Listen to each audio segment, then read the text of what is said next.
The temperature in the boardroom plummeted as my brother's voice filled the air from the speakers. Between us, Lauren's not leadership material, he said, his recorded words dripping with false concern. She's brilliant in the lab, sure, but this role? She's gonna crash hard. I watched as 5 board members shifted uncomfortably in their seats, their eyes darting between the manila envelope of forged documents on the table and my brother Nicholas, who sat frozen across from me. His perfectly tailored suit suddenly seemed to hang wrong on his frame. Behind him, our parents' expressions transformed from smug anticipation to dawning horror as recording after recording played. Have you noticed any irregularities in her department's finances? Nicholas's voice continued from another recording. Might be worth a closer look. My mother's hand flew to her pearl necklace, the one I'd secretly bought her last Christmas, though she believed it came from Nicholas. My father's jaw clenched so tight, I could almost hear his expensive dental work protesting. Any other recordings you'd like to share with the board,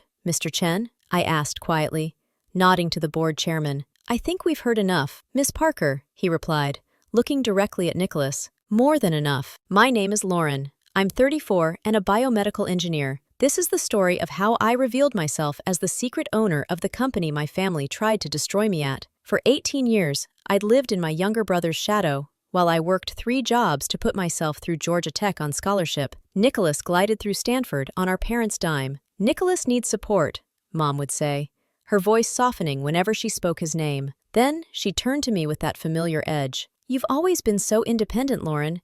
Independent. They're code for, we don't need to worry about you. Independent meant I slept 4 hours a night between lab work, tutoring jobs, and coding gigs, while Nicholas posted Instagram stories from yacht parties in Monaco. Independent meant Christmas dinners where everyone fawned over Nicholas's corporate sales job, while my research fellowships were treated like eccentric hobbies. I endured it all silently, focused on a vision they couldn't see. By 30, I had launched and sold 2 biotech startups, the first for $50 million, the second for $180 million.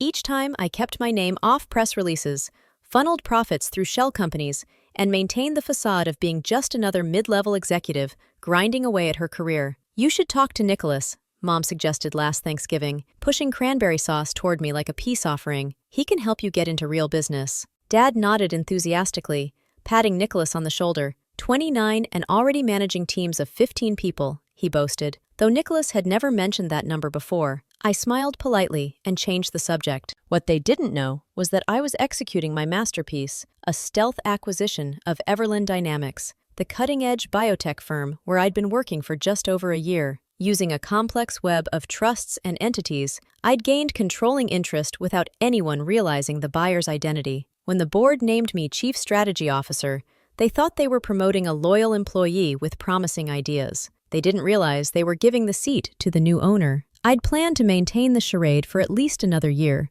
gradually implementing my vision for the company while keeping my family's expectations safely low. But Nicholas had other plans. His reaction to my promotion was immediate and visceral. Must be nice to finally catch a break, he said with a smirk during our monthly family dinner. Though I hope you're not in over your head. Corporate leadership's a whole different beast than tinkering with science projects. Mom and Dad exchanged anxious glances across the dinner table. Maybe Nicholas could mentor you, Mom chimed in, her tone dripping with concern. He's been managing teams for years, sweetheart. I smiled and nodded. The acquisition papers, locked safely in my home office. I'll keep that in mind, I said, taking a deliberate sip of wine. But Nicholas wasn't content with smug comments. My promotion had upended the family hierarchy where he'd always been the golden child, while I was the quiet, awkward one who never quite fit. The first warning sign came when he began appearing at Everland Dynamics for casual lunches with department heads. From my office window, I watched him charming senior staff,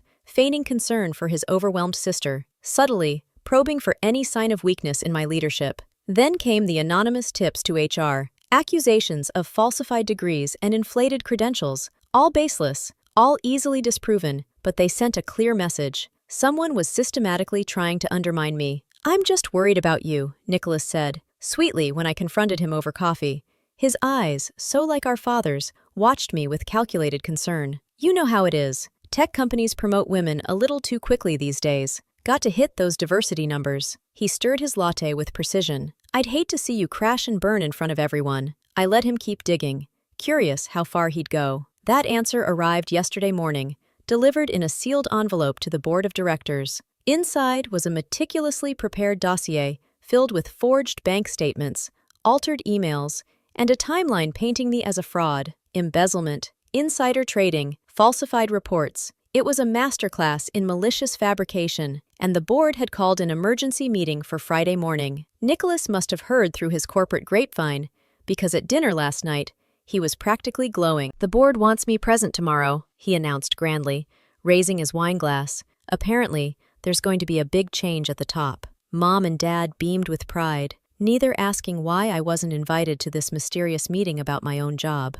They didn't notice how my hand tightened around my water glass, how I deliberately slowed my breathing to maintain composure. What they didn't know was that I'd spent the night building a dossier of my own. Every manipulation, every lie, every whisper campaign documented in excruciating detail. And this time, I was also revealing Everland Dynamics' true ownership structure. I had prepared for this moment since Nicholas's first suspicious visit to the company. My cybersecurity team, hired under the guise of routine protection, had been quietly monitoring company emails and recording all visitor interactions in common areas. Standard practice for protecting intellectual property. Those recordings had captured Nicholas's meetings, his careful probing, and finally, his attempts to turn staff against me. With each move he made, I collected evidence, waiting for the perfect moment to reveal my hand. Now, sitting in this boardroom, watching Nicholas's carefully constructed world crumble around him, I felt strangely calm. The manila folder in my hands contained the final piece, the definitive proof of who really controlled this company. "I apologized for the theatrical nature of this meeting," I said, rising once more to face the board. "But I needed everyone here to understand exactly what we're dealing with. Mr. Nicholas Parker has committed multiple serious violations in his attempt to sabotage my role at this company." I paused, letting that statement hang in the air as Nicholas sank deeper into his chair. His actions have not only targeted me, but exposed Everland Dynamics to significant legal and regulatory risk. Marcus Chen, our board chair, cleared his throat carefully. "What would you like us to do, Miss Parker?" I took my seat again, folding my hands on the polished table surface. "First, I wanted on record that the board has reviewed and dismissed all allegations against me as categorically false, based on verified documentation and internal review." I glanced at Nicholas, whose complexion had gone from flushed to ashen. "Second, I request that a formal letter be sent to Nicholas's employer detailing his misconduct, including the audio recordings, fabricated evidence, and attempts at corporate espionage." "You can't," Nicholas said, his voice cracking like I hadn't heard since he was 14. "You'll destroy my career, like you tried to destroy mine," I asked, my voice calm but sharp. "The difference is, I have real documents, tracing real actions you took, not the forged garbage you sent, hoping to frame me." I turned back to the board. "Lastly, I want it documented that Nicholas Parker and both of our parents are permanently banned from Everland Dynamics property. Any attempt to contact staff or interfere with operations will result in immediate legal escalation." "Lauren, please!" Mom cried, mascara streaking down her cheeks. "We're family!" I let out a short, cold laugh that surprised even me. Family supports each other. Family cheers your wins. Family doesn't fake documents and spread lies just because they can't handle your success. I pulled out one final folder. My ace. "This," I said, sliding it across the table, "is the acquisition contract for Trans Strategic Holdings." I locked eyes with Nicholas. "Would you like to guess who owns that?" Several directors' eyes widened as they flipped through the pages. Some had speculated about the mysterious private trust behind the recent buyout, but no one knew the identity of the new owner until now. "This is insane," Nicholas stammered, rising halfway from his seat. "You can't afford. You're just a lab geek, just a coder," I finished for him, smiling. "Yes, you've made that quite clear, over and over again." I watched as they stared at the numbers. Numbers that shattered every narrative they'd clung to about who I was and what I was capable of. "You're firing me from my job," Nicholas whispered, his voice small. "No," I said softly. "Your actions fired you, just like you tried to do to me. The only difference, you actually did what you're being accused of." I stood, gathering the last of my documents. "This board meeting is adjourned. Marcus, please ensure all documentation is formally filed and secured." Then I turned to my family. "Nicholas, Mom, Dad, security will escort you out." "Wait!" Nicholas called out, his voice cracking as I reached the door. "Please!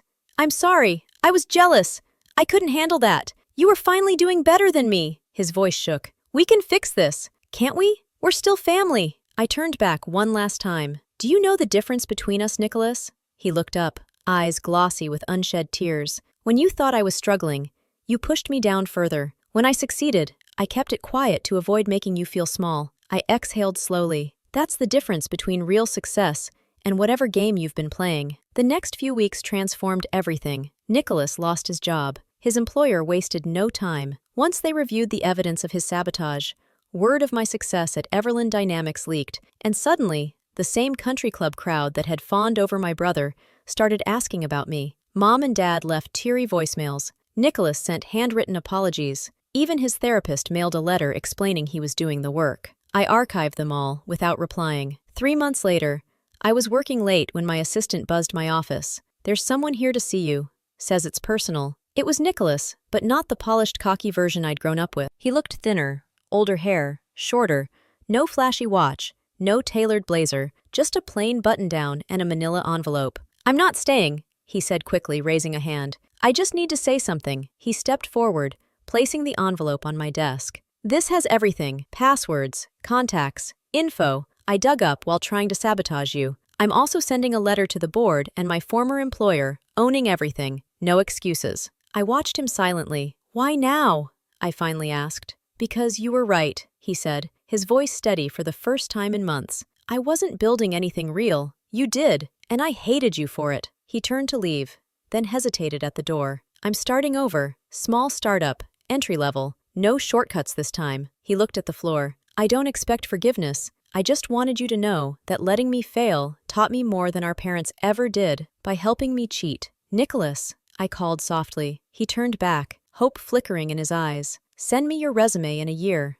I said. "Not for a leadership role, but if you're serious about earning things the right way, we're always looking for people willing to work from the ground up." A single tear slipped down his cheek, but he gave a small nod, collected himself, and left without another word. 6 months later, Everland Dynamics has surpassed even my most optimistic projections. We're developing life-changing biotech solutions, expanding rapidly, and creating hundreds of new jobs across the Pacific Northwest. Something real, something lasting. Mom and Dad still send the occasional message, usually when they need something or want to name-drop their CEO daughter at dinner parties. I keep contact polite, but distant. The approval I once craved so desperately, I don't need anymore. The corner office they said I'd never earn has a perfect view of the Seattle skyline. Some nights I sit by the window, watching the sun dip behind the mountains, thinking about family, ambition, and the strange power of being underestimated. Last week, I received a holiday card from Nicholas.